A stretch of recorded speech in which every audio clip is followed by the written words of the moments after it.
Le milieu des affaires a toujours fait preuve de résilience. Il a la capacité de s'adapter, d'innover et de se réinventer. C'est un terreau fertile, riche en possibilités, un écosystème visionnaire, habité par d'audacieuses ambitions en quête des plus hauts sommets. Il crée des ponts, bâtit des relations. Le milieu des affaires reconnaît l'importance du savoir et de l'inventivité. Il se préoccupe de la société et de nos enjeux collectifs. Le milieu des affaires, c'est un organe vital de notre tissu social et économique. Le milieu des affaires, c'est nous tous. Ensemble, posons un regard éclairé sur la situation. Prenons la pleine mesure du défi qui se présente à nous. Partageons notre savoir-faire. Alimentons la réflexion. Saisissons l'occasion et repérons les actions qui nous permettront de créer de la richesse en visant une économie forte, innovante, verte et inclusive. Ensemble, soutenons les secteurs stratégiques de la métropole. Engageons-nous pour l'économie du Grand Montréal.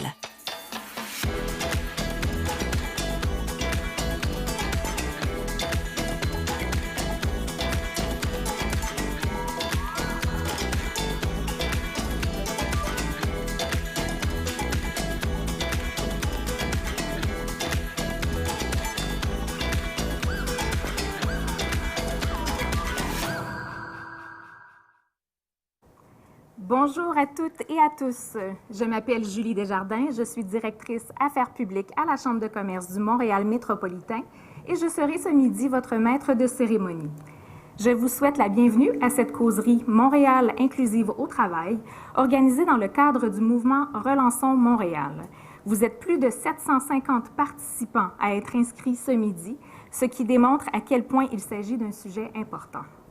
Cet événement est co-développé avec le Bureau d'intégration des nouveaux arrivants à Montréal, le BINAM, et rendu possible grâce à la participation financière du ministère de l'Immigration, de la Diversité et de l'Inclusion. La Chambre tient à remercier les nombreux partenaires mobilisés pour cette causerie, pour ce mouvement et, ultimement, pour la réussite de la relance économique. Cette relance nous amène à regarder vers l'avant et à évoluer vers une nouvelle normale. Conséquemment, il nous revient de définir dans quelle normale nous souhaitons évoluer. Aujourd'hui, nous souhaitons provoquer une discussion sur une dimension importante de cette nouvelle réalité. Comment pouvons-nous assurer que la relance soit inclusive? Comment nos entreprises et organismes peuvent-ils davantage miser sur les personnes immigrantes et sur la diversité pour être plus créatives et productives? Pour mener à bien cette discussion, nous avons réuni plusieurs leaders qui ont choisi de passer à l'action et qui discuteront de comment ils s'y sont pris, des défis qu'ils ont dû surmonter et des bénéfices qu'ils en ont tirés. Avant de débuter, je vous invite à regarder un message vidéo de Mme Nadine Giraud, ministre de l'Immigration, de la Francisation et de l'Intégration au gouvernement du Québec. Madame la mairesse, Madame Langlois, chères participantes et participants, bonjour. À titre de ministre des Relations internationales et de la francophonie, de ministre de l'Immigration, de la Francisation et de l'Intégration, je suis très heureuse de m'adresser à vous aujourd'hui. D'abord, un petit mot sur la pandémie.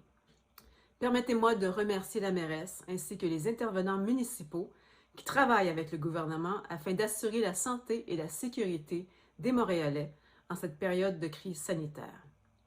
On est très heureux de pouvoir compter sur votre solidarité à tous dans cet effort vraiment collectif. En réalité, on fait face à un double défi: combattre le virus et relancer l'économie. Donc, parlons relance. À mes yeux, l'immigration est l'une des clés essentielles à une solide relance économique. Nous avons plus que jamais besoin de l'apport des personnes immigrantes. Avec une situation de pénurie de main-d'œuvre dans plusieurs secteurs, leur contribution à l'économie et à nos communautés est essentielle pour le Québec. Pour y parvenir, il faut agir sur plusieurs fronts. Il ne s'agit pas d'avoir la pensée magique et de penser que cette intégration qui est nécessaire à l'épanouissement des personnes immigrantes et au développement de nos communautés se fera toute seule. Notre gouvernement travaille à rendre notre système d'immigration plus efficace et plus performant. On n'a pas peur de poser des gestes importants pour que l'immigration économique soit mieux adaptée à nos besoins et pour que les personnes immigrantes connaissent un parcours le plus aisé possible. On a aussi apporté des changements majeurs pour que les délais soient moins longs et que le système soit plus équitable, rendre le parcours moins complexe pour les personnes immigrantes. Je souligne le lancement récent d'Accompagnement Québec, qui permet d'offrir des services personnalisés dès le début du processus d'immigration. Ça va contribuer notamment à soutenir les nouveaux arrivants pour une intégration plus rapide sur le marché du travail. Le gouvernement a également mis des moyens importants pour favoriser la francisation et l'intégration des personnes immigrantes. Ce sont les éléments essentiels à leur épanouissement et à des histoires de succès dont on peut être collectivement très fiers. Ces succès, on les veut évidemment partout au Québec, partout dans toutes les régions, mais on a évidemment une préoccupation particulière pour la métropole. Notamment parce que Montréal est non seulement la locomotive économique du Québec, mais aussi parce qu'une majorité des personnes immigrantes s'y installent. En effet, Montréal accueille plus de 70% des nouveaux immigrants. L'intégration réussie des personnes immigrantes est fondamentale. Elle va contribuer au développement économique et communautaire de la métropole. Le contexte de la relance économique nous force à redoubler d'efforts pour que les immigrants réussissent à leur plein potentiel et dans des emplois de qualité. On fait tous partie de la solution quand il est question de préserver et de valoriser le caractère français de notre métropole. L'intégration et la francisation des personnes immigrantes est l'une des composantes incontournables, notamment pour faciliter l'insertion en emploi. Les partenariats conclus entre le gouvernement du Québec et la Ville de Montréal, particulièrement via l'entente cadre Réflexe Montréal, contribuent à ce qu'on travaille tous de façon cohérente dans l'intérêt des Montréalais et des Québécois. Que ce soit par l'entremise de bureaux d'intégration des nouveaux arrivants à Montréal, le BINAM, que nous soutenons, ou à travers différents programmes du ministère de l'Immigration qui représentent des investissements de plusieurs dizaines de millions de dollars, tous les outils sont en place pour soutenir et appuyer de manière personnalisée les nouveaux immigrants à Montréal. En terminant, j'aimerais souligner l'importance de tenir ces échanges et remercier chaleureusement la Chambre de commerce du Montréal métropolitain pour l'initiative Relançons Montréal. Ensemble, on pourra continuer à travailler à la réussite de toutes les personnes immigrantes. Parce que leur réussite, c'est aussi notre réussite. Merci de votre attention et bonne discussion à tous.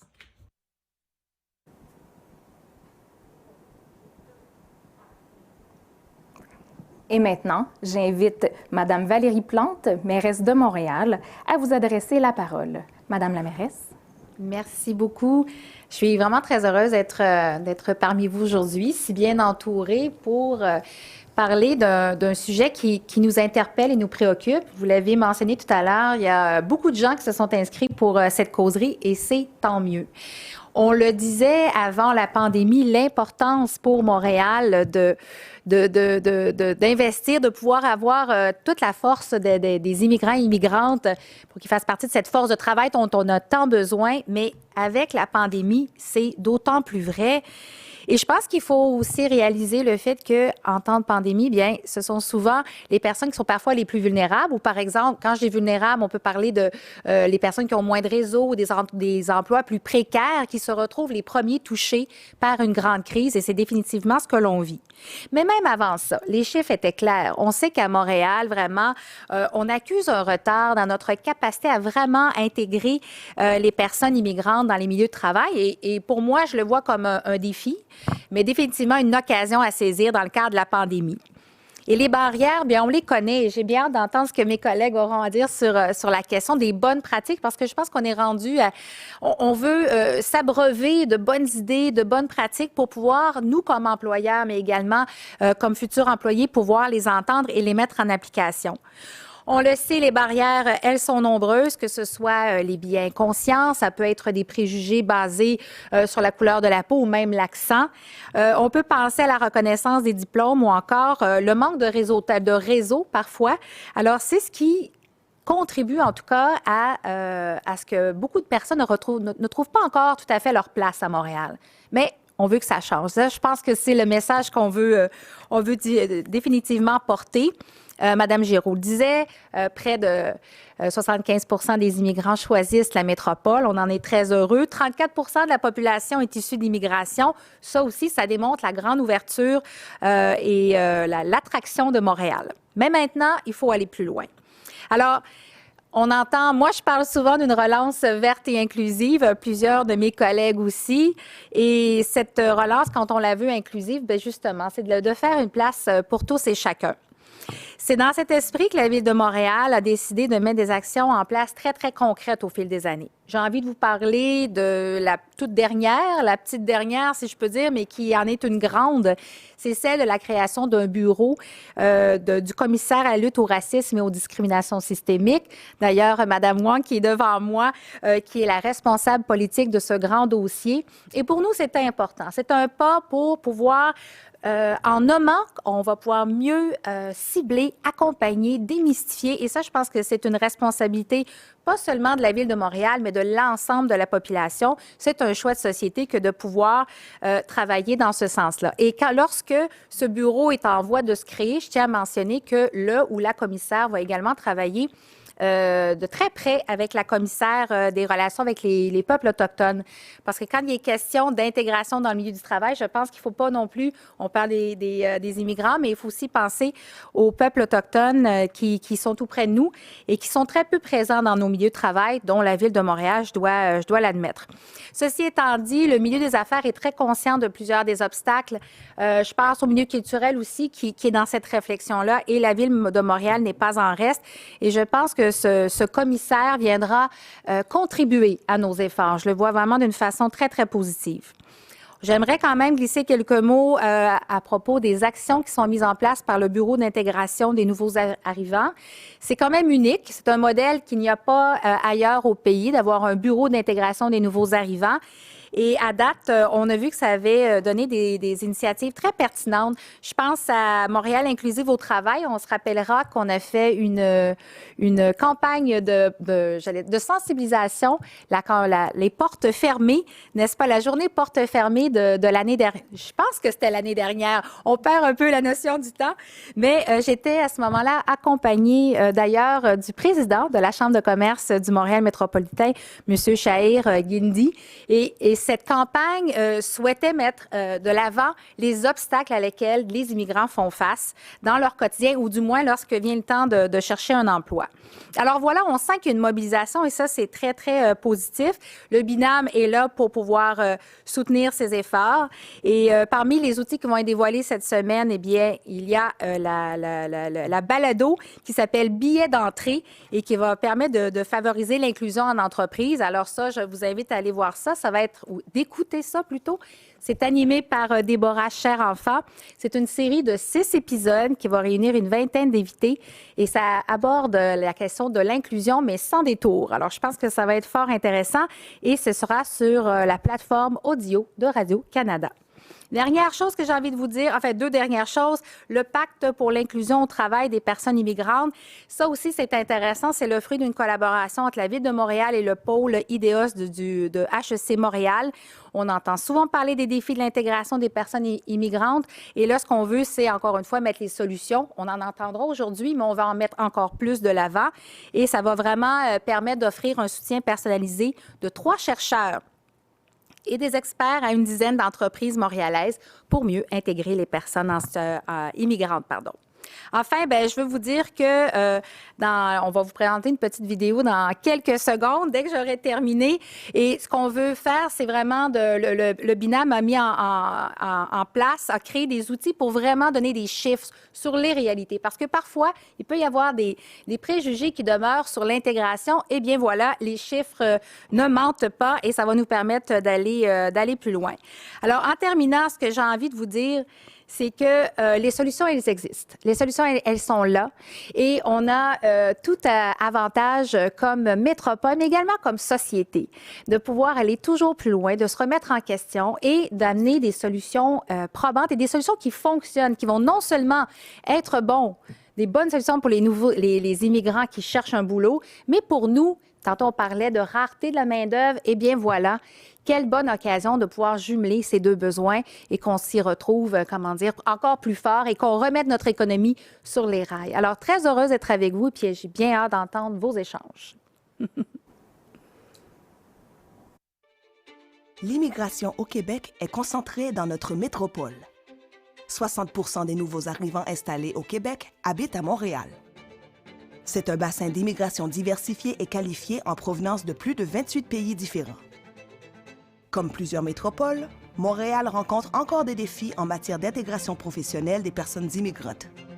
Nous devons redoubler d'efforts pour faire de nos organisations des milieux de travail plus inclusifs. Bien qu'une grande partie de la population soit touchée par la pandémie, les personnes immigrantes nouvellement arrivées sont les plus affectées au travail avec une hausse moyenne du taux de chômage de 11 points de pourcentage en 6 mois dans le Grand Montréal. C'est un écart 2 fois plus élevé qu'à Toronto et environ 4 fois plus élevé qu'à Vancouver. À l'échelle canadienne, les groupes de minorités visibles étaient plus susceptibles de perdre leur emploi ou de déclarer avoir subi des répercussions financières dues à la COVID-19. Pourtant, choisies pour leurs compétences, les personnes immigrantes ont de la difficulté à trouver des postes à la hauteur de leurs aptitudes. Elles accusent également un retard marqué en termes de salaire moyen. Il est temps de passer à l'action. La diversité est un levier de croissance pour nos entreprises. Dans le contexte actuel, nous ne pouvons nous priver d'une main-d'œuvre qualifiée et à haut potentiel. Embaucher des personnes immigrantes, c'est participer activement au succès de leur intégration et c'est surtout s'appuyer sur des talents pour innover et croître ensemble. Nous avons une responsabilité d'agir. L'intégration professionnelle des personnes immigrantes, c'est l'affaire de toutes et tous. Travaillons ensemble pour une relance économique inclusive. Merci, Madame la mairesse. Avis à tous, si vous êtes intéressés par le pacte pour l'inclusion au travail des personnes immigrantes dont Madame Plante a parlé, vous pouvez visiter l'espace exposant sur la plateforme où vous pourrez vous connecter avec des représentants qui pourront vous fournir des renseignements sur le pacte. Le lien vers le formulaire d'inscription et d'autodiagnostic est également publié dans le fil de réaction qui est juste au bas de votre écran. Alors, sans plus tarder, nous allons passer au panel de discussion qui sera animé par Mme Déborah Cher-Enfant, qui est présidente de la Jeune Chambre de commerce de Montréal. Alors, Déborah, le plateau est à toi. Merci beaucoup, Julie. Merci tout le monde. Merci d'être là. Très heureuse moi-même d'être là. Et nul besoin de vous dire que ce sujet me concerne, me touche et m'interpelle à agir. Donc, merci, Madame la mairesse, d'être présente également et pour votre mot d'introduction. J'aurai au cours de la prochaine heure le grand bonheur d'interagir avec 5 panélistes de renom et j'aimerais vous les présenter et permettez-moi surtout de présenter les dames d'abord. Alors, on aura l'occasion d'entendre Cathy Wong, responsable de la diversité, de l'inclusion en emploi, de la langue française et de la lutte au racisme et à la discrimination, membre du comité exécutif de la Ville de Montréal. Bonjour, Cathy. Bonjour, Déborah. On a également à distance Mesdames Kim Thomassin et Madeleine Féquière. Donc, Kim Thomassin est première vice-présidente et chef des placements au Québec et de l'investissement durable à la Caisse de dépôt et placement du Québec. Bonjour, Kim. Bonjour. Également, Madeleine Féquière, comme je l'indiquais, directrice et chef du crédit d'entreprise chez Domtar. Bonjour, Madeleine. Bonjour, Déborah. On a également à ma droite PJ Imam, PDG de Quadbridge. Bonjour, PJ. Bonjour tout le monde. Et pour finir, Michel Leblanc, qui est président et chef de la direction de la Chambre de commerce du Montréal métropolitain. Bonjour, Michel. Bonjour, Déborah. Alors, on a pu le voir très rapidement, puis j'aimerais, Michel, que vous réagissiez peut-être à cette vidéo qu'on vient de voir où on constate avec les chiffres, Madame la mairesse le soulignait, là, on a des chiffres, on a des données, on a des solutions qui existent, mais on veut comprendre pourquoi Montréal, qui se dit ville multiculturelle, qui reçoit près de 70% d'immigrants, pourquoi on accuse un retard, surtout par rapport à Montréal, à Vancouver, pardon, et Toronto, et quel est l'impact de ce retard en matière d'intégration des personnes immigrantes? En quelques minutes seulement, je pense qu'il faut regarder ça dans un contexte historique d'abord. Historiquement, Montréal avait un taux de chômage structurel beaucoup plus élevé que ces autres villes canadiennes. Et quand on dit un taux de chômage structurel plus élevé, ça veut dire que systématiquement, un employeur qui cherchait de la main-d'œuvre et donc qui regardait le bassin de CV qu'il recevait des CV de ce qu'on va appeler des Québécois de souche et des CV de personnes immigrantes. Et là, et c'est pas pour dire qu'il n'y avait pas d'autres causes, mais un des éléments quand on est dans cette situation-là, c'est que pour des ressources humaines, surtout des petites entreprises, on a le réflexe d'essayer de trouver des CV faciles à lire. Facile à lire, ça veut dire des gens qui ont étudié dans des endroits qu'on reconnaît, qui ont travaillé dans des entreprises qu'on connaît et qui ont souvent eu des emplois avec des titres qu'on reconnaît. Et donc, historiquement, si on se dit qu'il y avait un écart structurel, c'est que le chômage structurellement était plus élevé ici et que dans des dynamiques de chômage structurel élevé, le réflexe des employeurs, c'est souvent de se retourner vers ce qu'on connaît. Une fois qu'on a dit ça, c'est clair que historiquement, il y a des gestes qu'on aurait pu poser et qu'on pose maintenant. Le premier, c'est de bien s'assurer que les immigrants qui arrivent ici connaissent le marché du travail le plus rapidement possible et développent des réseaux. Et on peut penser qu'historiquement, pour toutes sortes de raisons, il y avait un manque à ce niveau. Deuxièmement, la fameuse reconnaissance des compétences et des diplômes. C'est récent qu'on a pris un grand chantier à bras-le-corps et qu'on s'est assuré que pour un immigrant qui arrive, on allait être en mesure au moins de reconnaître ses compétences. Et toujours, rappelons-nous dans l'esprit que quelqu'un dans les ressources humaines d'une petite entreprise et même parfois d'une grande essaie de lire rapidement les compétences qui sont devant lui ou elle. Et à ce moment-là, une reconnaissance des compétences était la moindre des choses. Le dernier point, je dirais, c'est la question de l'accompagnement. Je pense que le BINAM, la Ville de Montréal, la Chambre de commerce avec ses programmes, mais beaucoup d'organismes maintenant, sont très attelés à l'accompagnement des immigrants dans cette trajectoire vers un emploi à la hauteur de leurs compétences. Ce qui m'amène donc à finir en disant, je pense qu'il y a des raisons historiques qui expliquent l'écart structurel, mais comme on le voyait rapidement là, sur le graphique, qui n'est toujours pas celui qu'on voudrait voir, c'est-à-dire que ce n'est pas satisfaisant, mais on voit que cet écart tendait à diminuer. La situation de plein emploi, toutes les mesures dont j'ai parlé nous permettent d'être optimistes pour l'avenir. Michel, pour ces précisions, surtout un rappel historique qui explique un peu ce retard structurel qu'on continue à avoir. Des réactions? J'aimerais peut-être entendre PJ là-dessus, sur ce retard qu'accuse Montréal encore. De ma part, je crois que nous avons vraiment une excellente occasion de vraiment prendre avantage de notre richesse. Je trouve que la diversité était toujours à Montréal. C'était une grande ville avec plein de diversité. Puis, de notre part, tout ce que l'on devrait faire, de placer, comme Michel a dit, de placer ce monde-là à bonne place, selon leurs capacités qu'ils ont. Mais prendre avantage de ça, parce que la diversité était toujours... Maintenant, c'est une grande chose pour le marché mondial. On n'est plus dans le marché juste un coin de rue. Maintenant, il faut toucher le marché mondial, la façon de le faire, de le comprendre, puis avoir la passion, puis... comme on dit, il faut parler leur langue. Puis la diversité, c'est notre richesse à Montréal, qu'on pourrait prendre avantage pour arriver au but de cette mission, de prendre avantage du marché mondial, puis avoir quelque chose à dire là-dedans. Montréal, comme je dis, c'était toujours une place super diversifiée, puis c'est une grande richesse qu'il faut prendre avantage de. Puis définitivement capitaliser sur cette richesse pour notre bien commun.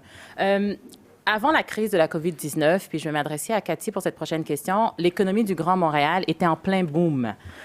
Pourtant, la très bonne santé de l'économie et la pénurie de main-d'œuvre dans plusieurs secteurs d'activité ne semblaient pas avoir permis d'infléchir ce retard de Montréal dans l'intégration des personnes immigrantes. Alors, vous êtes conseillère, comme je le mentionnais, de la Ville et membre du comité exécutif élu de la Ville de Montréal. Selon vos observations, est-ce que la crise sanitaire a eu un certain impact positif, neutre, négatif dans ce retard que Montréal accuse? Bien, c'est sûr que on peut s'entendre pour dire que l'impact de la COVID a été négatif pour beaucoup de personnes et non seulement les personnes immigrantes, mais il faut nommer le fait quand même que les personnes immigrantes ont été touchées différemment et davantage dans certains secteurs du travail. Je vous dirais, la pandémie, bien sûr, a changé le contexte économique montréalais. Il y a des problèmes structurels qu'on est capable de nommer, mais ces problèmes structurels existaient déjà avant la pandémie. Ça serait facile et même, ça serait simpliste de dire que la pandémie a causé davantage de problème et que le problème se situe uniquement dans la pandémie et éviter de reconnaître qu'il y avait déjà des enjeux avant même cette crise sanitaire. Je pense qu'il faut que notre nouveau normal aujourd'hui puisse reconnaître la situation telle qu'elle était avant même la pandémie, pour qu'aujourd'hui, lorsqu'on parle de bâtir une relance, comme la mairesse le disait tout à l'heure, mais que cette relance soit verte, soit inclusive, parce que c'est de cette façon-là que Montréal s'en sortira avec l'inclusion de l'ensemble des Montréalais et des Montréalaises. Je vous donne 2 chiffres qui, moi, m'ont beaucoup interpellée. Le premier, lorsqu'on parle de la connaissance du retard de la place des personnes immigrantes à Montréal, j'ai été étonnée de voir que seulement 1 personne sur 7 à Montréal est conscient de ce retard-là. Et ça, c'est une recherche qui a été faite en 2018, donc avant la COVID, ce qui dit à quel point il y a un travail à faire justement pour éveiller, pour conscientiser, pour parler de ce retard-là auprès des employeurs et donc de les outiller davantage pour travailler, pour remettre en place justement des mesures pour favoriser la participation des immigrants. Après, le deuxième chiffre, c'est 8 Très intéressant parce que au Québec, parmi les 5 premiers pays d'immigration au Québec, aucun de ces pays ne dépasse 8 de représentation de la totalité des immigrants au Québec. Et donc, pour moi, c'est un potentiel de dire que notre immigration, elle est tellement diversifiée qu'il y a un potentiel de mixité dans nos milieux de travail. Et quand on parle de mixité, bien, il faut, moi, je pense, mettre de l'avant le modèle interculturel où on veut justement créer des milieux de travail d'intégration interculturelle. Et lorsqu'on parle de ces milieux-là, bien, c'est non seulement la responsabilité du milieu public, mais également des acteurs privés. Et cette mixité, bien, on doit parler de francisation, on doit parler aussi d'avoir des plans de relève, des plans d'intégration en emploi. Et donc, ça implique non seulement les immigrants, mais ça doit aussi impliquer dorénavant les employeurs. Plus spécifiquement sur la question de la COVID, quand je vous parlais d'impact négatif, je me permets quand même de vous donner quelques statistiques qui sont fort préoccupantes parce qu'on sait que les immigrants ont été disproportionnellement touchés par la COVID. Ils ont été plus nombreux à perdre des emplois, surtout des emplois précaires et aussi des emplois qui sont moins facilement transférables en télétravail, hein, parce que ce sont des emplois où on demande à des nouveaux arrivants d'être présents sur le milieu du travail. Et donc, le taux de chômage en juin 2020, là, donc en juin dernier, là, était quand même de 24 pour les nouveaux arrivants, contrairement à 15,5 pour la population immigrante de façon générale et de 14,4 pour la population montréalaise. On sait aussi que les nouveaux arrivants ont été plus malades de la COVID parce qu'ils ont été plus nombreux à devoir sortir de chez eux, d'être en contact avec plus de personnes parce qu'ils travaillent par exemple, dans le milieu de la santé. On le sait, ils sont très nombreux, des infirmières, des préposés aux bénéficiaires, des préposés d'entretien. Et donc, ils ont été davantage touchés par la maladie. Des métiers aussi où ils sont très présents, dits essentiels. Hein. Donc, on parle des emplois dans les usines, de livraison, dans les services, dans les épiceries. Alors, nécessairement, d'être présent davantage dans ces emplois-là fait en sorte que la maladie a aussi beaucoup atteint des personnes immigrantes.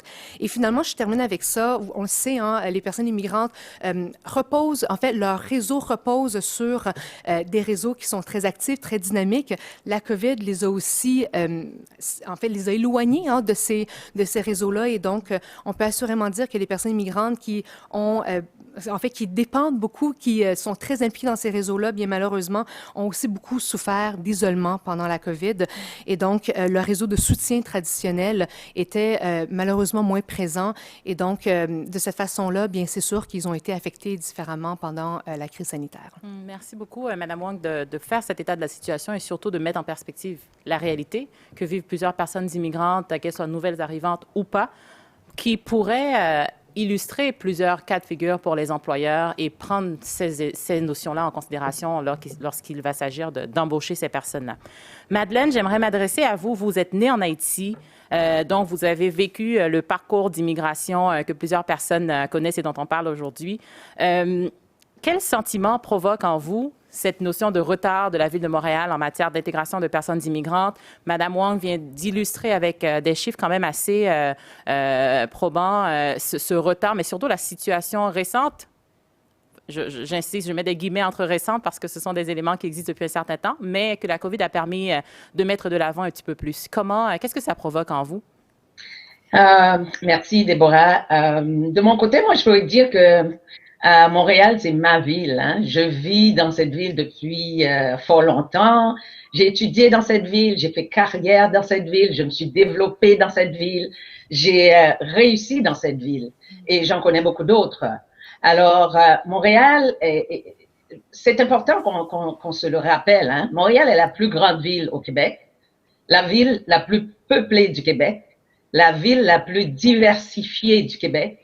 Proche de 34% de la population vient d'une minorité visible. C'est aussi la ville francophone en Amérique du Nord, la seule ville francophone en Amérique du Nord. Alors ça, c'est un grand atout. Montréal est surtout et avant tout la ville la plus bilingue au Québec et au Canada. Près de 60% de sa population parle couramment le français et l'anglais. Et pour moi, c'est un atout énorme. Montréal reçoit proche de 20 000 étudiants provenant de 150 pays dans nos 4 grandes universités. C'est quelque chose. Et Madame la ministre, elle a dit tout à l'heure, Montréal, c'est le poumon économique du Québec, car plus de la moitié de la population active y est concentrée. Alors, ma lecture, Déborah, à mon humble avis, Montréal devrait mettre l'emphase plus que jamais sur ses forces et ses opportunités. Et une de ses forces est sa diversité. Une de ses opportunités est d'assurer l'inclusion totale de cette diversité dans toutes les sphères d'activité de la métropole. Alors, évidemment, force est de constater que c'est un vieux débat. L'intégration des professionnels à Montréal, c'est un vieux débat et c'est tellement vieux que je ne sais plus quoi penser. Mais je savais pertinemment qu'à un certain moment donné, on allait frapper un mur. Car tout le monde se passait la balle au lieu d'essayer de trouver des solutions innovantes. Heureusement, depuis quelques années, j'ai le sentiment qu'il y a une volonté de corriger la situation parce que justement, on a frappé le mur et on se rend finalement compte que si ne rien faire aura un impact direct sur la santé économique et financière du Québec. Alors, ce n'est pas étonnant car le contexte a beaucoup changé. Hein. On est confronté à une pénurie de main-d'œuvre qualifiée, une baisse du taux de natalité, le vieillissement de la population, sans oublier que la course au talent qu'on est en train de faire maintenant, c'est pas seulement un défi montréalais, c'est un défi global. Il y a plusieurs pays qui sont engagés dans cette course au talent. Alors, je suis certaine, de mon côté, qu'un leadership fort avec imputabilité et des objectifs précis, mesurables, pourrait ouvrir la voie à un changement. D'ailleurs, on l'a vu ce matin. Il y a eu une grande nouvelle qui est tombée ce matin. Les 8 plus grands gestionnaires de fonds au Canada veulent vraiment faire bouger les choses et avancer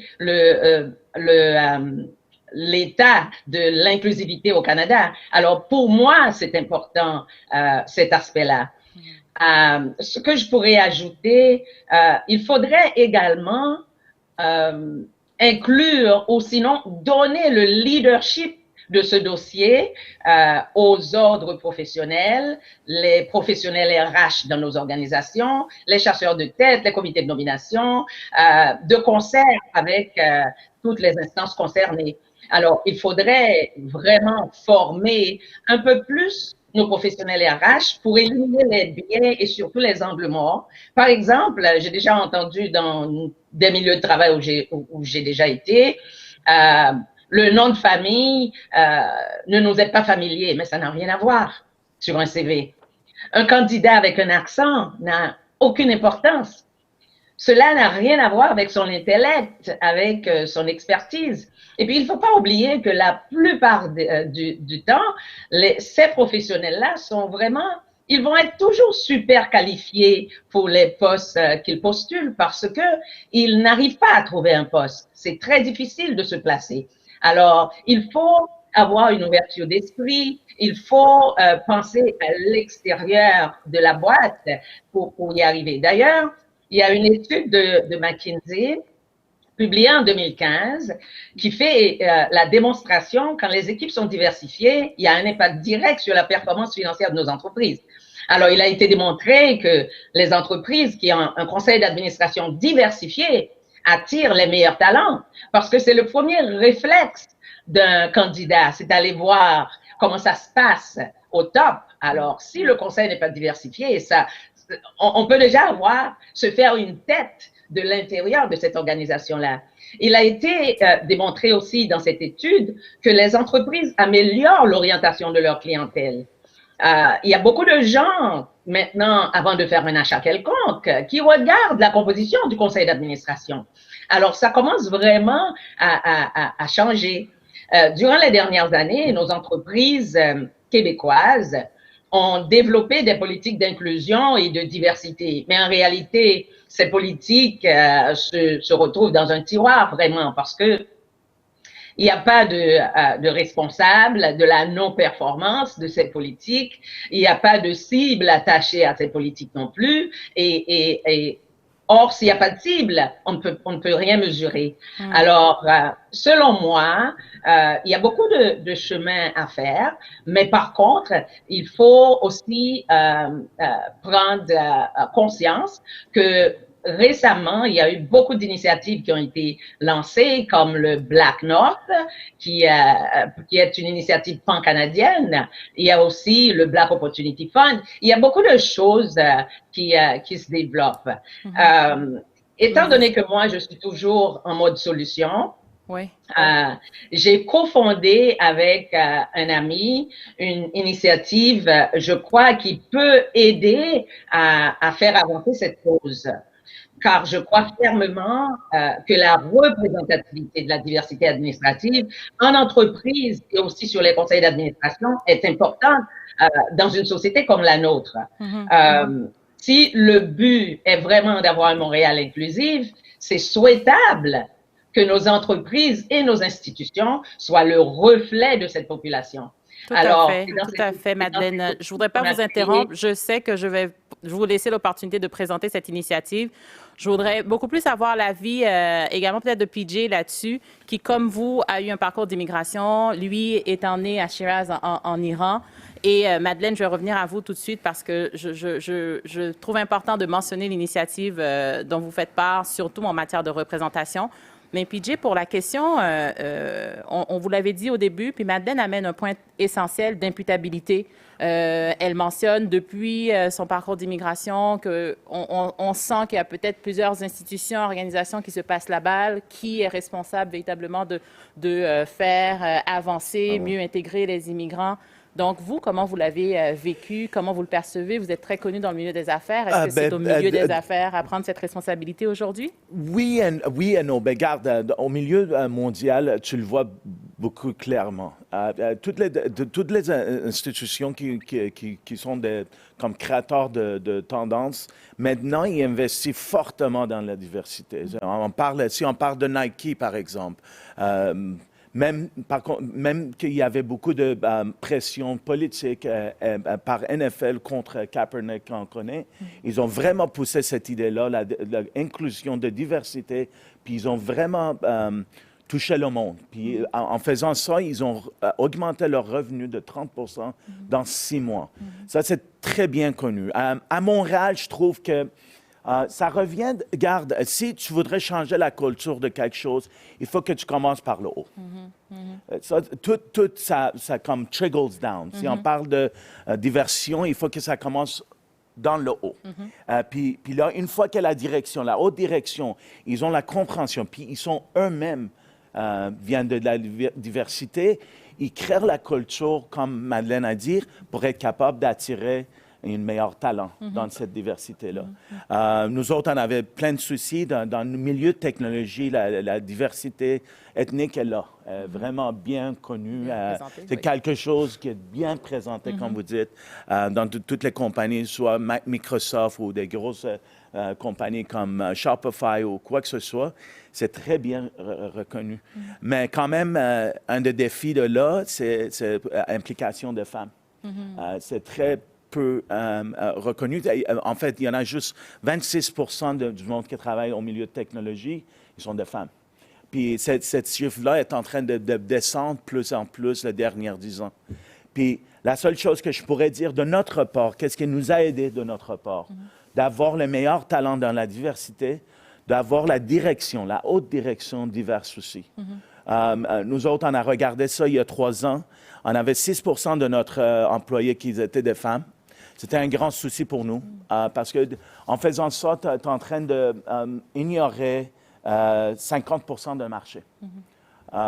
Puis là, on a décidé de rapporter du monde d'expérience qui pourrait être au milieu de haute direction pour créer cette culture-là.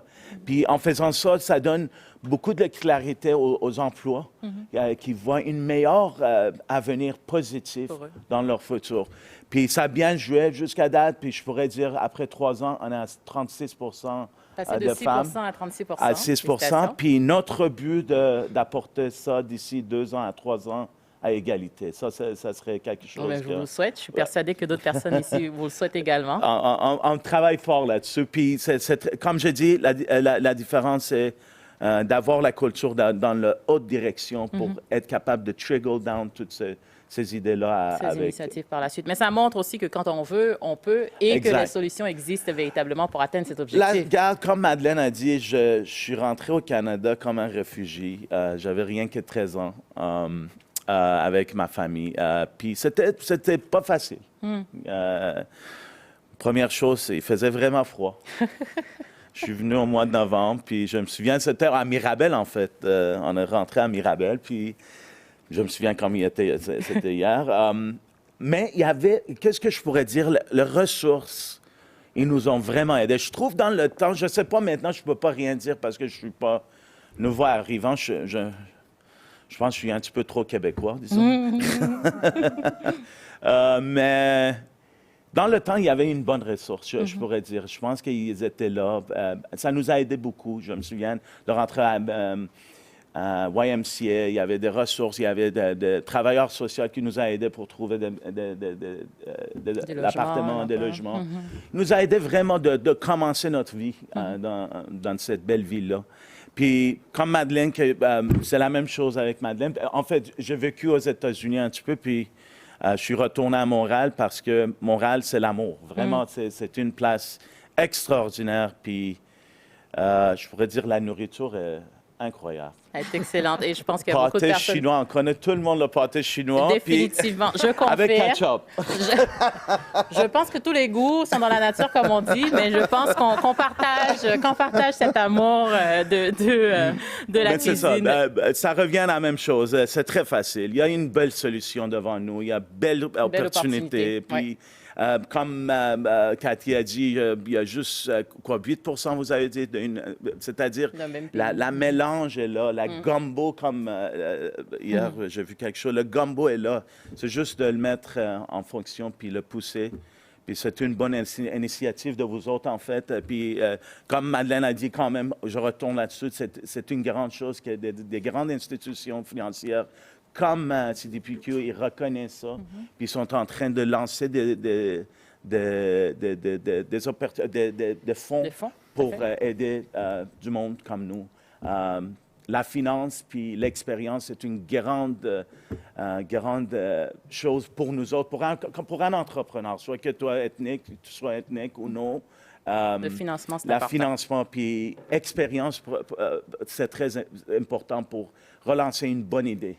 Tout à fait. Mais PJ, vous mentionnez 2 éléments, notamment le financement, le fonds lancé par la CDPQ. Puis je suis persuadée que beaucoup de personnes voudraient entendre Kim un peu plus là-dessus. Mais avant, vous mentionnez également l'encadrement, les ressources que vous avez reçues à votre arrivée. Et Madeleine, j'aimerais peut-être vous laisser peut-être mentionner en termes d'encadrement, on parlait d'initiatives du milieu des affaires, à quel point ce milieu des affaires est résilient, mais aussi doit proposer des solutions. Et vous parliez de cette initiative que vous aviez lancée avec un ami en matière de représentation, un peu de cette diversité pour accompagner un petit peu plus les personnes immigrantes ou pas vraiment immigrantes à mieux faire leur place dans le milieu du travail. Oui, effectivement.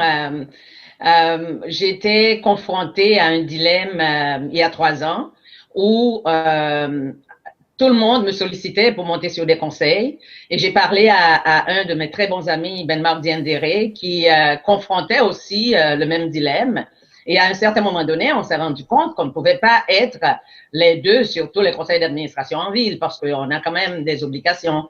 Alors, après une petite réflexion, on a décidé de cofonder ensemble une initiative qui s'appelle Excellence Québec. C'est une initiative lancée en 2016 qui vise à inspirer et à faciliter la recherche en ressources humaines au niveau privé et public. Alors, à travers des capsules vidéo, Excellence Québec fait la promotion des talents provenant de la diversité noire au Québec pour siéger sur des conseils ou occuper des postes cadres en entreprise. Alors, Excellence Québec vient de lancer sa 3e cohorte. Maintenant, on a quand même 40 candidatures dans notre base de données et ensemble, et on est seulement 40, on siège sur plus de 60 conseils d'administration. Alors, pour une initiative qui existe depuis 3 ans seulement, je crois qu'on a fait beaucoup de chemin. Alors, il y a de la place à l'amélioration et les gens sont ouverts. On pense à sortir une capsule par année. Avant, on le faisait chaque 2 ans, car pour répondre à la demande, parce que la demande est très forte. Je ne sais pas si vous êtes au courant, mais la communauté noire compte 250 membres, soit 2,5% de la population. Par contre, dans le Grand Montréal, c'est près de 30% de la population qui proviennent des minorités visibles, mais c'est seulement 6% qui occupent des postes de hauts dirigeants dans nos entreprises. Alors, on a du rattrapage. Est-ce qu'il faut faire mieux? Je crois. Est-ce qu'on peut faire mieux? Définitivement. Est-ce qu'on doit faire mieux? Comme je l'ai déjà dit auparavant, c'est souhaitable. Excellence Québec offre une piste de solution. On n'a pas toutes les solutions, mais c'est quand même une piste et ça fonctionne. Il y a de la place à l'amélioration, quoi. Tout à fait. Merci beaucoup, Madeleine, de préciser ces éléments-là. Et vous parlez de conseil d'administration et je pense que Kim, vous pourrez définitivement rebondir là-dessus parce qu'avec l'initiative dont PJ parlait tout à l'heure, le fonds que la Caisse a lancé il y a un peu plus d'1 mois, si je ne me trompe, donc équité 25 à la 3. Oui, on était ensemble. On était ensemble pour le lancement à C2 Montréal, tout à fait pour la grande annonce. Donc, très contente de vous retrouver ici, Kim. Pouvez-vous nous en dire plus sur les différentes mesures que vous avez au sein de la Caisse et notamment à travers ce fonds? Madeleine parlait peut-être d'une annonce ce matin aussi ou en termes de méthode de mesures pan-canadiennes. Donc, comment vous voyez cette perspective de retard montréalais en matière d'intégration des personnes immigrantes, mais aussi une perspective pan-canadienne également que vous avez au sein de la Caisse? Je pense que le fait d'en prendre conscience, d'en parler comme on le fait aujourd'hui, de conscientiser les gens, c'est clé. Parce qu'une fois qu'on fait ça, après ça, on passe tous à l'action.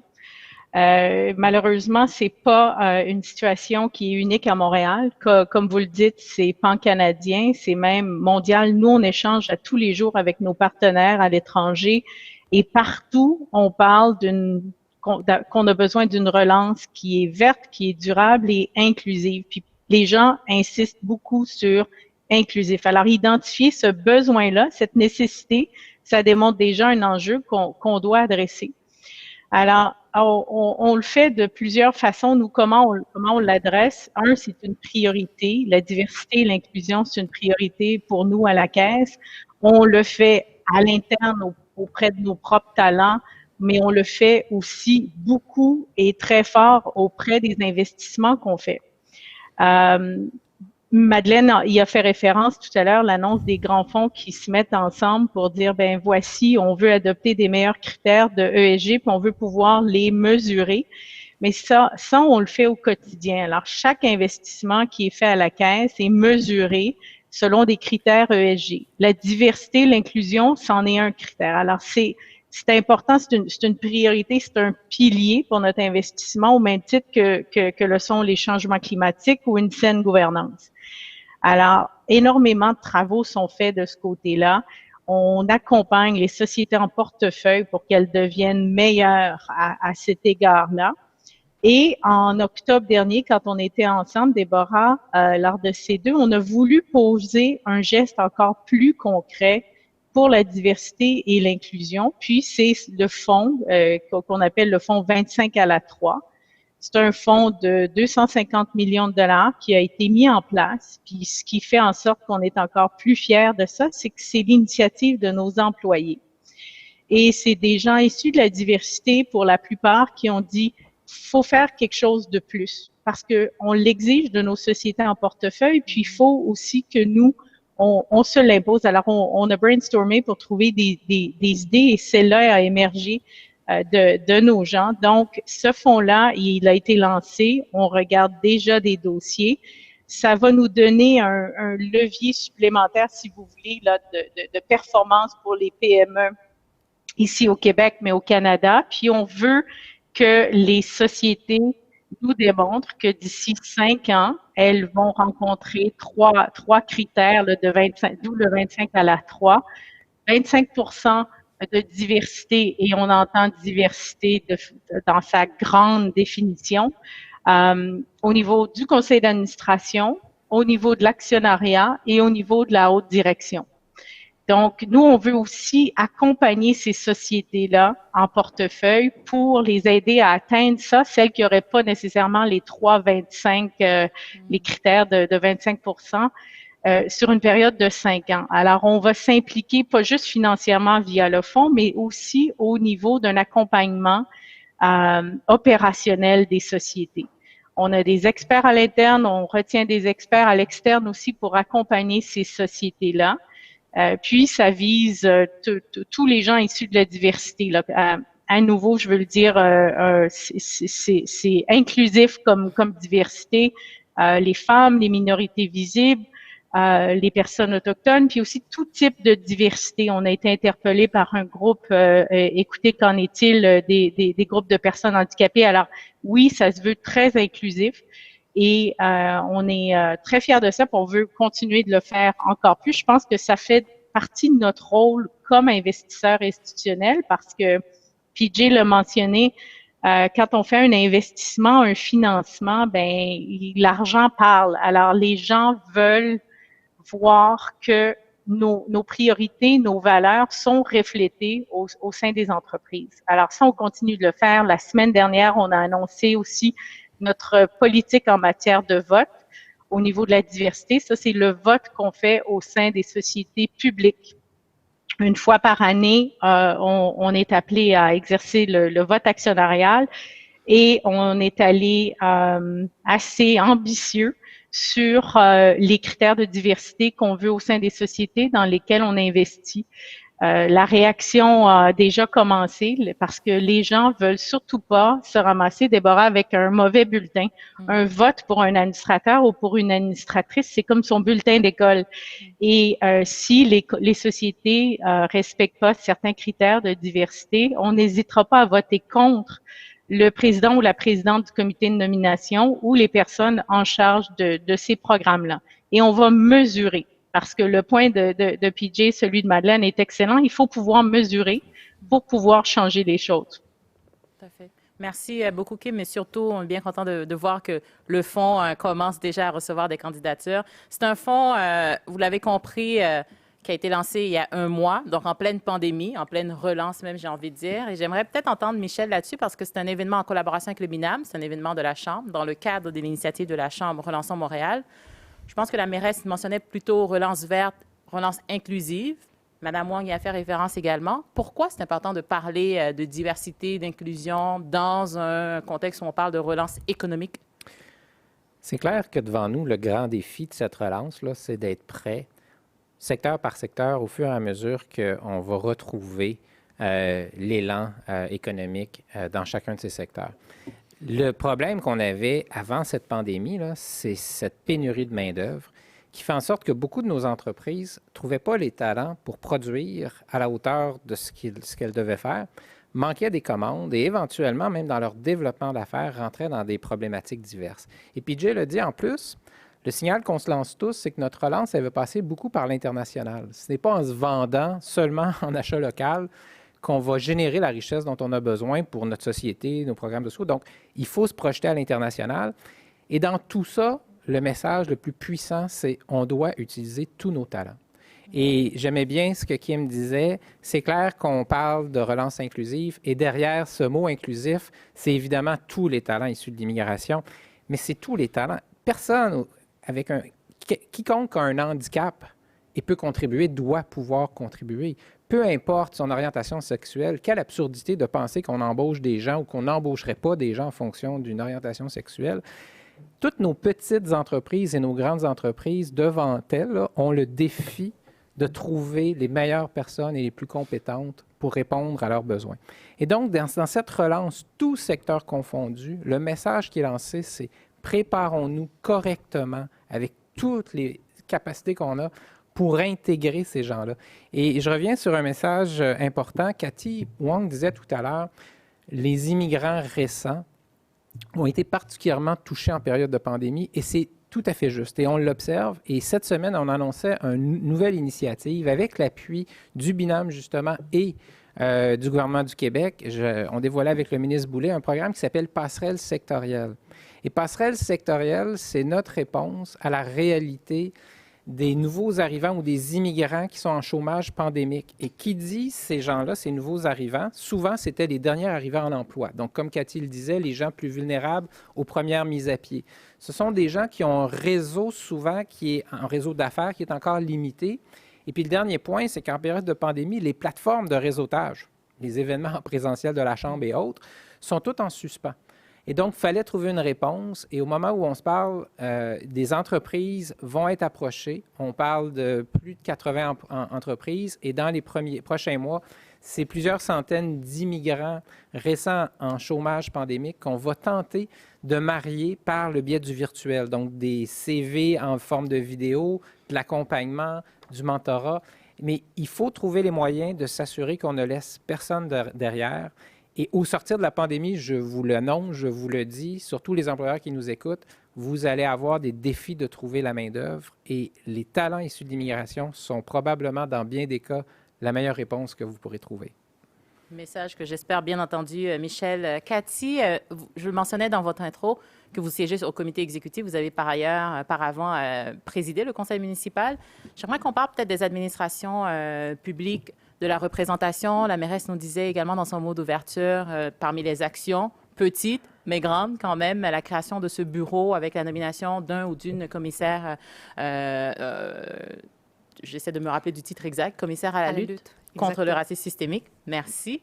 Quel est votre ressenti par rapport à ça, surtout le niveau d'ouverture, les mesures qui sont prises au sein des administrations publiques particulièrement? Pouvez-vous nous en dire plus?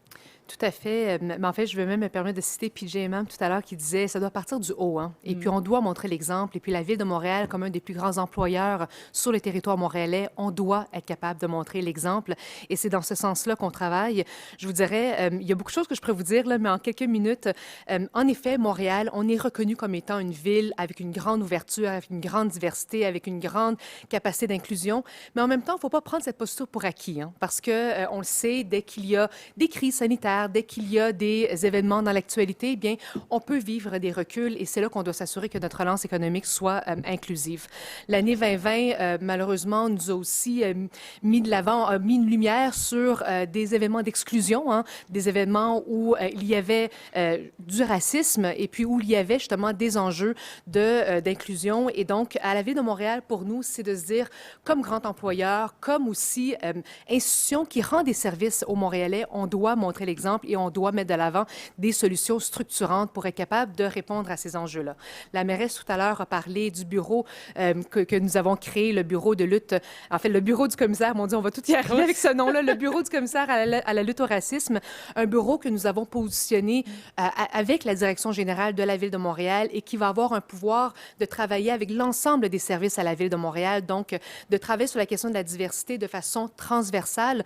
Donc, autant lorsqu'on parle des ressources humaines, mais aussi de l'habitation, du transport, de l'urbanisme. Et donc, on sait que les enjeux de diversité ne sont pas uniquement concentrés ou isolés, par exemple, en emploi. Il faut aborder la question de la diversité de façon transversale. Et donc, ce bureau-là va avoir ce mandat et un grand mandat, justement, pour pouvoir implanter une vision antiraciste, une vision inclusive à travers la Ville de Montréal. Également, lorsqu'on parle spécifiquement de la question de l'emploi, bien, on travaille présentement sur un plan directeur en ressources humaines.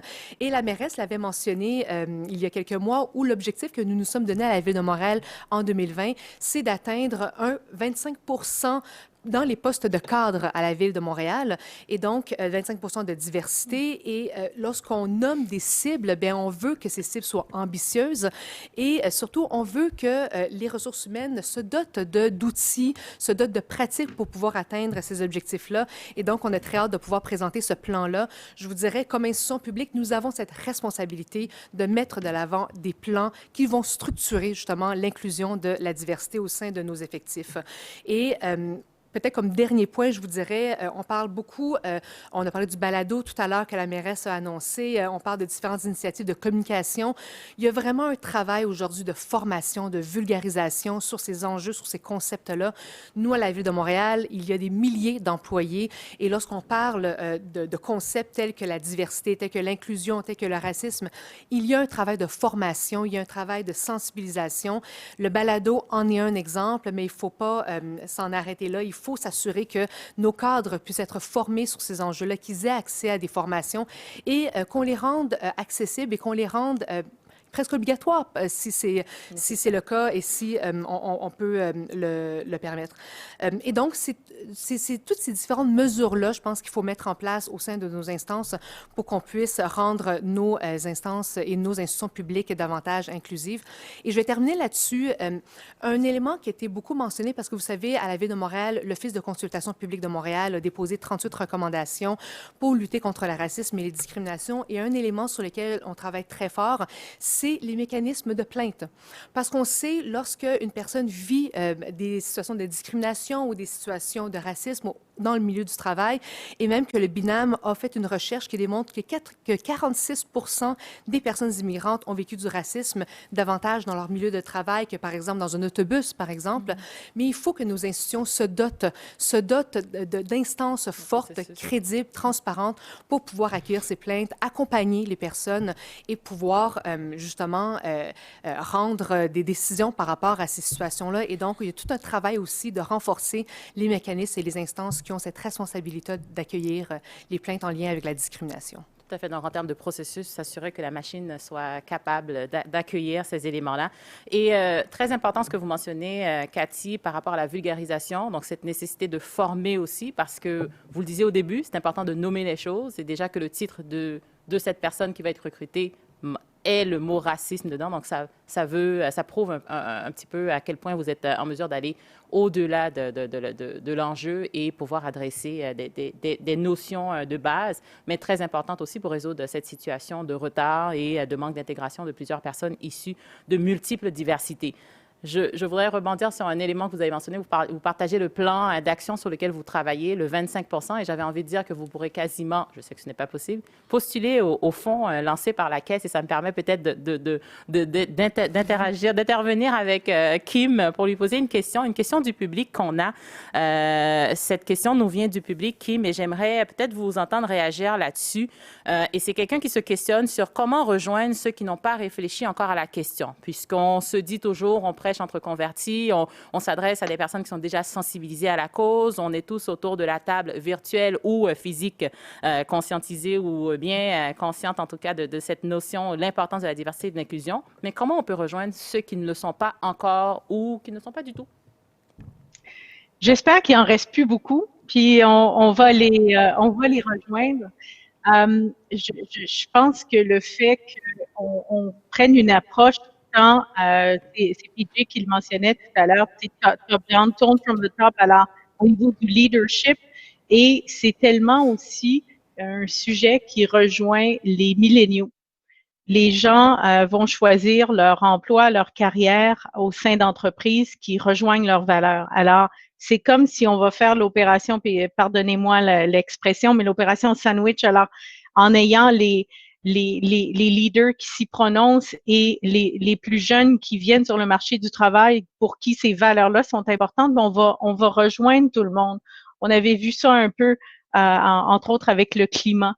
Je pense qu'on peut pas laisser seulement aux grandes entreprises, aux grandes institutions, puis à la ville, puis à la chambre, la responsabilité de faire ça. C'est aussi l'affaire de tous, la diversité et l'inclusion. C'est des fois des petits gestes.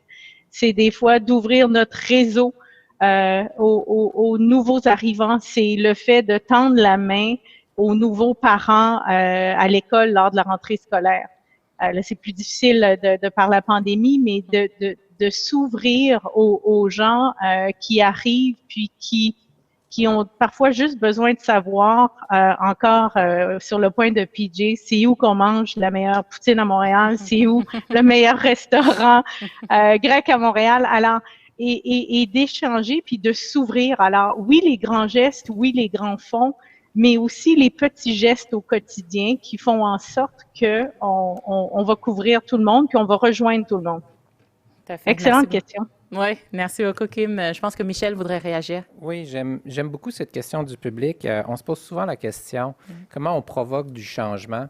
Et la première chose, et c'est ce que Kim disait tantôt, et je pense que Madeleine disait ça aussi, d'abord, c'est d'agir sur nos zones de contrôle. Là où on a un impact, là où on peut agir, Kim disait, nous, on finance, nous, on investit en entreprise, bien là, on peut poser des gestes. Mais la deuxième chose, et c'est presque à contrario de notre événement d'aujourd'hui, c'est qu'on en parle quand ce n'est pas le sujet. Parce que si on en parle dans le cadre d'événements, puis à la Chambre, on en fait beaucoup d'événements thématiques, on le sait très bien, on rejoint des convertis. Là où on a le plus grand impact, c'est lorsqu'on en parle quand ce n'est pas le sujet. Donc, on en parle à des gens qu'on prend par surprise. Des gens pour qui ce n'était pas la préoccupation du jour et ça peut le devenir. Et le dernier, c'est ce qu'on fait aussi à travers toutes ces personnalités qu'on met de l'avant, c'est de donner de la visibilité. De la visibilité à ceux qui amènent des contre-exemples, qui montrent le succès. Donc, ce sont, à mon avis, les trois choses: se responsabiliser sur nos zones de contrôle, en parler pour surprendre les gens et éventuellement donner de la visibilité à tout ce qui fait partie de la solution. Tout à fait. Merci pour ces précisions, Michel. Pendant que je vous ai, Michel, j'aimerais peut-être que vous réagissiez à cette question par rapport à Montréal, surtout la situation des employeurs, le milieu des affaires, la réaction que vous avez à date de ce milieu des affaires dans une initiative comme Relançons Montréal. Est-ce que vous êtes optimiste? Je suis très optimiste, très optimiste. Les éléments de force qui étaient présents à Montréal avant la pandémie sont toujours présents. D'ailleurs, on l'a vu durant l'été, on avait retrouvé à peu près 95-96% des emplois pré-pandémiques. On était là où une des deux meilleures villes en Amérique du Nord là-dessus. Ce qui veut donc dire que si des gens qui nous écoutent s'inquiètent parce qu'ils sont des immigrants récents qui ont perdu leur emploi, si des gens se disent « est-ce que mon entreprise va retrouver son air d'aller », moi je dis si on prend les bonnes décisions présentement, l'élan qu'avait Montréal, on va le retrouver pleinement. Mais c'est clair, pour la thématique du jour, nous aurons besoin de tous nos talents parce que la principale menace avant la pandémie, c'était cette rareté de main-d'œuvre qui s'installait. Et les immigrants, les nouveaux arrivants, les immigrants futurs vont être fondamentaux dans notre relance. Merci beaucoup, Michel. J'aimerais peut-être t'entendre, il nous reste 10 minutes à ce bel échange qu'on a.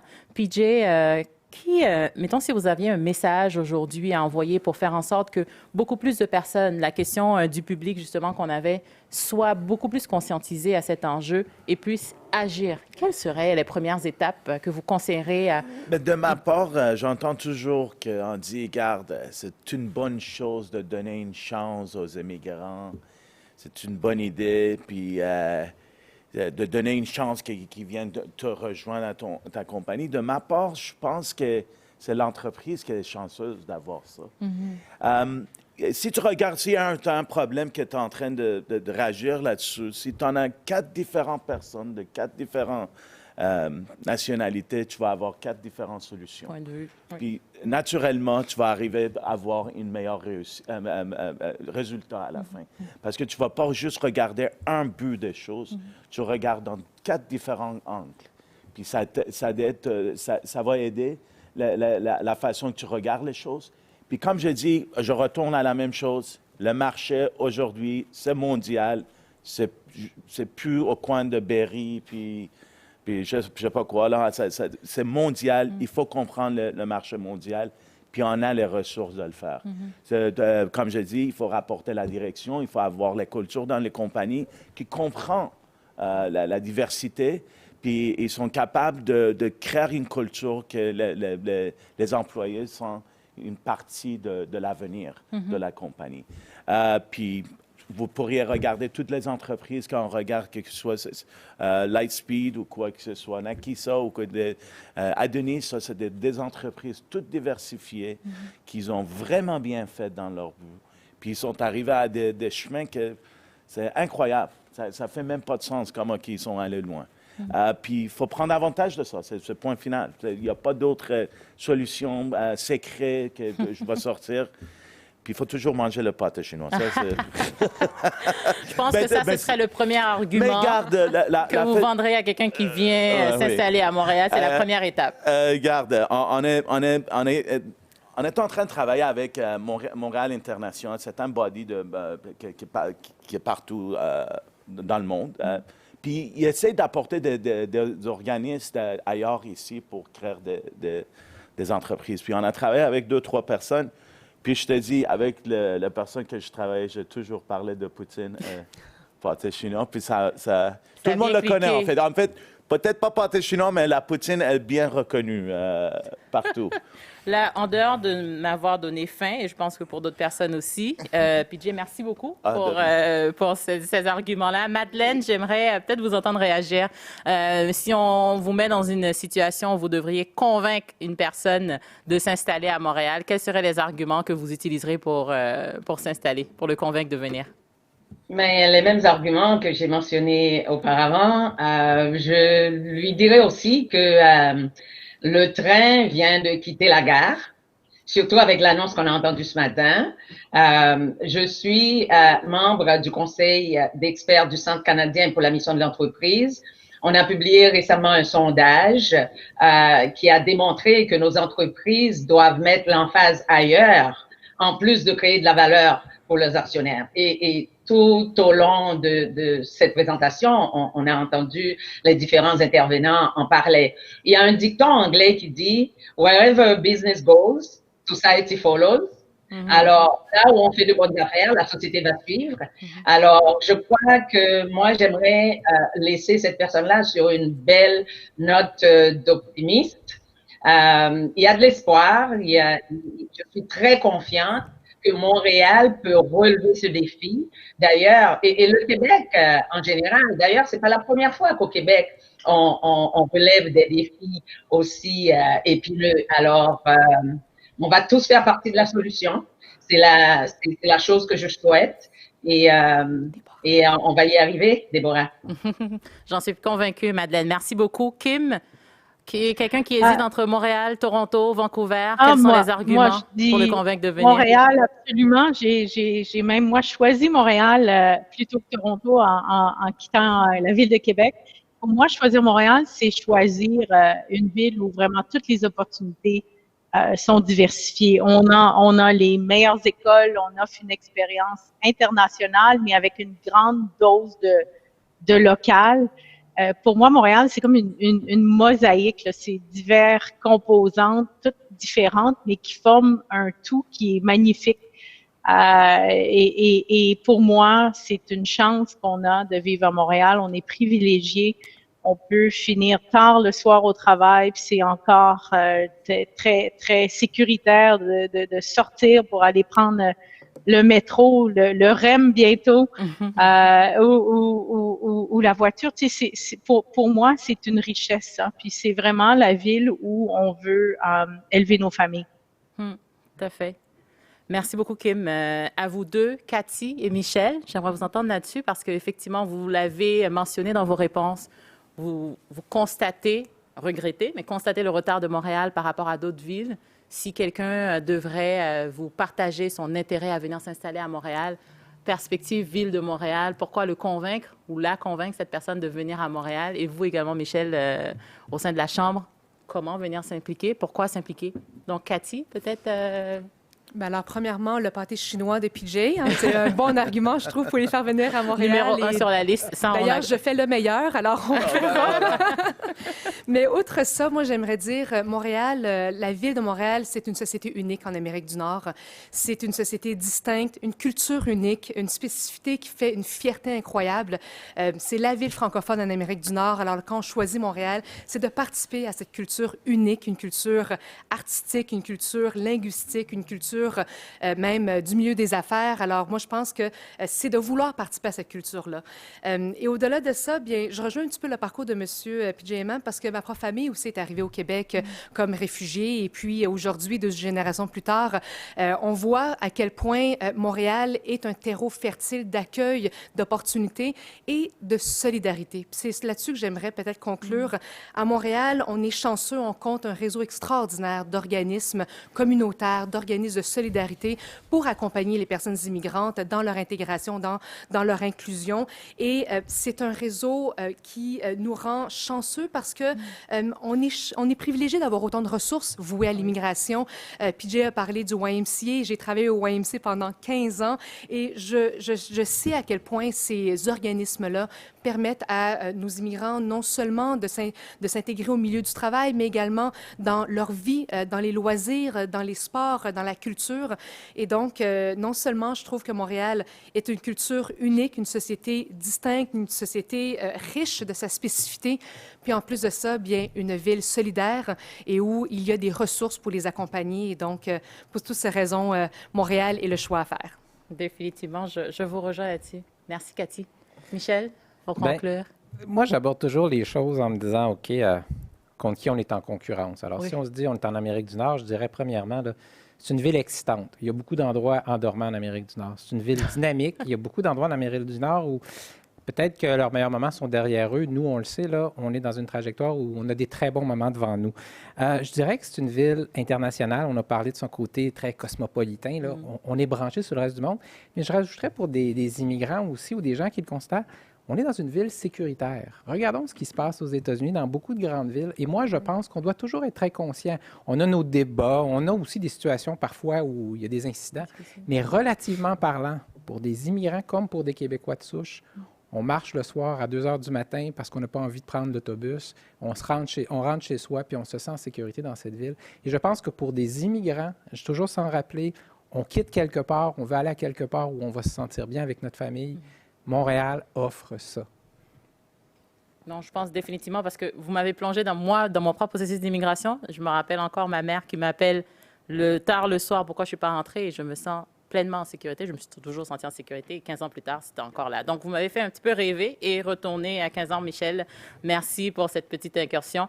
J'aimerais peut-être vous partager quelques points essentiels en bon français, un wrap-up de notre bel échange aujourd'hui, si vous le permettez, avant de passer la parole à Julie Desjardins pour mettre fin officiellement à notre conversation. Donc, le point de départ du changement doit être une prise de conscience d'où nous partions avant la crise de la COVID. Un retard structurel dans l'intégration professionnelle des personnes immigrantes. Comme le disait Madeleine Féquière, toute cette question de l'intégration professionnelle des personnes immigrantes est alignée avec l'identité profonde de Montréal, une métropole francophone diversifiée. En plus, investir dans la diversité, c'est payant. C'est une tendance lourde. Il faut mettre en place les bons outils, par exemple le fonds de la Caisse de dépôt et de placement du Québec ou l'initiative Excellence Québec, dont parlait Madeleine encore une fois, ou la cible de 25 % de cadres issus de la diversité à la ville. Donc, d'où le point, peut-être postuler au fond de la Caisse, mais je ferme ma parenthèse. Chose certaine, c'est un thème fort, rassembleur, un peu comme les changements climatiques. Si une entreprise ne s'en occupe pas, bonne chance pour attirer les jeunes générations, et j'en sais quelque chose. Et surtout, pensons au pâté chinois de PJ. Quand on va rédiger les demandes d'immigration pour nos futurs compatriotes, pensons à absolument intégrer cet élément-là dans la demande pour les attirer. C'est tout le temps qu'on avait. Merci, chers panélistes. Merci, Madeleine. Merci, Kim, vous qui êtes à distance. Merci d'avoir pris ce temps dans vos agendas bien remplis pour nous parler aujourd'hui. Merci, PJ. Merci beaucoup. Plaisir. Merci, Michel. Merci, Cathy. Merci. Et ce fut vraiment un véritable plaisir pour moi d'échanger, d'animer cette conversation avec vous aujourd'hui. Et on se retrouve très bientôt, j'en suis persuadée, sur ce sujet et bien évidemment sur d'autres sujets également. Donc, Julie, je te passe la parole. Merci, Déborah.